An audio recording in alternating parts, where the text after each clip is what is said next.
नमस्कार, मैं कंचन नौटियाल। एक बार फिर से स्वागत है आप सभी का हमारे खास show ABC of stock market में, जहां पे हम सीखते हैं स्टॉक मार्केट की वोकैबुलरी, यानी स्टॉक मार्केट में इस्तेमाल किए जाने वाले शब्द। अभी तक हमने काफी सारे शब्दों की परिभाषाएं समझ ली है, तो चलिए आगे बढ़ते हैं और स्वागत करते हैं आज के खास मेहमान बिमल जी का, और सीखते हैं कुछ और नई वोकैबुलरी। नमस्कार सर, स्वागत है आपका शो में।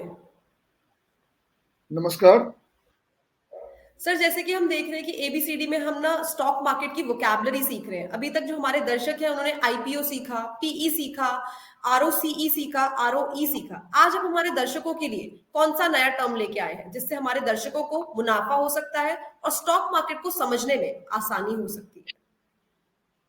आज मैं आपसे बात करूंगा कॉर्पोरेट एक्शन के बारे में। जी। फ्रिक्वेंटली ये वर्ड सुना जाता है जब कहीं भी आप टीवी चैनल देखते हैं या कहीं भी अगर आप बातचीत होती है तो कहा जाता है कि कॉर्पोरेट एक्शन है। कॉर्पोरेट एक्शन होता क्या है, पहले हम ये समझने की कोशिश करते हैं।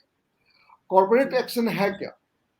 किसी भी कंपनी में जब आप पैसे इन्वेस्ट करती हैं तो पैसे इन्वेस्ट करने के बाद उस कंपनी में आपकी कोशिश होती है कि ज्यादा से ज्यादा मैं मुनाफा कमाऊं। मुनाफा किस फॉर्म में आपको मिलता है, वो डिफरेंट मोड्स होते हैं, उस तरह से चीजें होती है।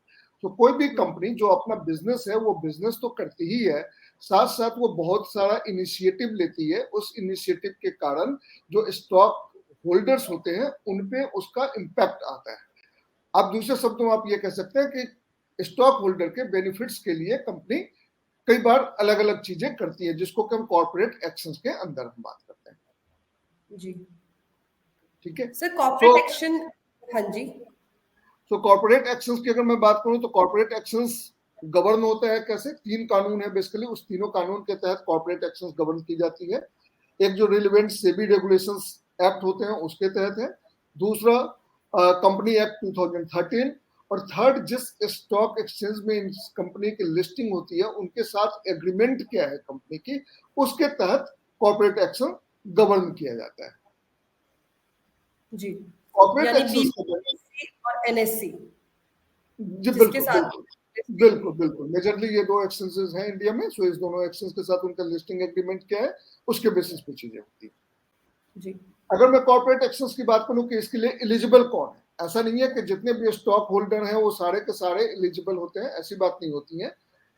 इसके लिए कंपनी चेक करती है, एक डेट होता है रिकॉर्ड डेट, जिसको कि बाद में भी हम लोग डिटेल में बात करेंगे। रिकॉर्ड डेट होता है, रिकॉर्ड डेट पे जो एलिजिबल स्टॉक होल्डर्स हैं उन्हीं को कॉर्पोरेट एक्शंस का बेनिफिट्स मिलता है।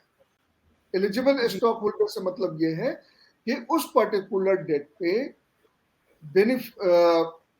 मेंबरशिप रजिस्टर में उनका नाम होना चाहिए। 2 तरह के से होता है स्टॉक्स, एक फिजिकल फॉर्म में होता है, दूसरा डीमेट के फॉर्म में होता है। तो अगर मैं बात करूं कि फिजिकल फॉर्म में, तो उस केस में आप रजिस्टर ऑफ मेंबर्स में उसका नाम होना चाहिए, और अगर डीमेट फॉर्म में है तो रजिस्टर ऑफ बेनिफिशियल ओनरशिप जो कि डिपोजिटरी मेंटेन करती है उनमें उनका नाम रिकॉर्ड डेट पे होना चाहिए, तभी वो कॉर्पोरेट एक्शंस के लिए एलिजिबल होते हैं। सर, ये आपने हमें समझा दिया कि कॉर्पोरेट एक्शंस क्या होता है। ठीक है, आपने हमें बताया कि जिस कंपनी में लिस्टिंग होती है उसके अकॉर्डिंगली सारी चीजें होती है, whether it is BSc, whether it is NSC. और आपने उसके बाद हमें बताया कि एलिजिबिलिटी क्या होती है, अगर हमें कॉर्पोरेट एक्शन की एलिजिबिलिटी चेक करना हो, वो भी आपने हमें अच्छी तरीके से समझाया। लेकिन इसका एक मेन बेनिफिट क्या होता है सर? अब ये डिपेंड करता है बेनिफिट्स की अगर हम बात करें तो different types of corporate actions हैं। जैसे अगर हम बात करें तो मर्जर एंड एक्विजिशंस होता है, कंपनी डिविडेंड डिक्लेयर करती है, कंपनी बोनस इशू करती है, कंपनी फंड रेज करती है। तो ये सारी चीजें कॉर्पोरेट एक्शंस में आता है, और इन सारे एक्टिविटी का अलग अलग इम्पैक्ट है स्टॉक होल्डर्स के लिए। बहुत शुक्रिया सर हमारे दर्शकों को समझाने के लिए कि आखिर ये जो शब्द है सर, इतना बड़ा और इतना ये लगता है हेवी वर्ड, कॉर्पोरेट एक्शन। अगर हम कोई भी बात सुने कॉर्पोरेट एक्शन तो ऐसा लगता है कि कितना बड़ा टर्म है, लेकिन आपने इतने तरीके से, इतने सीधे आसान तरीके से हमारे दर्शकों को समझाया कि ये जो दिख रहा है इतना बड़ा शब्द, वो एक्चुअल में उसकी मान्यता बहुत बड़ी है, लेकिन समझने में ये शब्द बहुत ही आसान है। अगर हम इसे समझना चाहे तो ये बहुत ही आसानी से समझा जा सकता है।